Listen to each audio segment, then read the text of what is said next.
Allah ta share duk hawaye na, shi yasa kishiya ba zan mata ba, ni ba zan mata ba.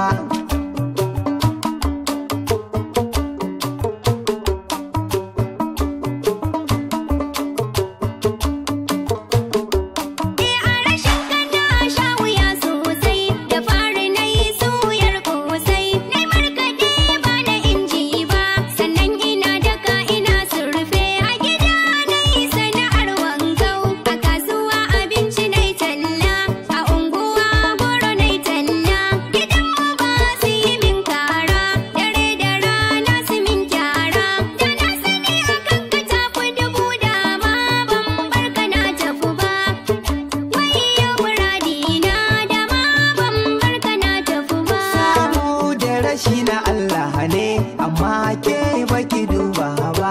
Da rauta da rabi yayi mun kika ce ke ba za ki zauna ba. Mai gida ya kai abin da ta matun da ta gyara duka halinta. Allah yana son mai afuwa idan kana so ka mai da mata. Gaskara mai jini waye ya sako ki fita a harkata. Kin ji irin ɗabi'arta, mai hali ba za ya kwasa ba, ba za ta canja ba. Da rashi na Allah ne, a baya ni ban duba ba.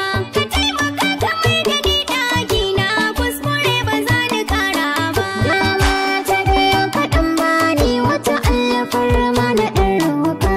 Ka sai mata gida da ɗan jari, ka bata iska ta ɗan shaƙa. Na yarda za na bata duk wannan ta sanadin ki, haka sai ki riga. Amma ko mutuwa za ta yi, gidana ba za ta koma ba, ba za ta koma ba. Mai halinta sai ki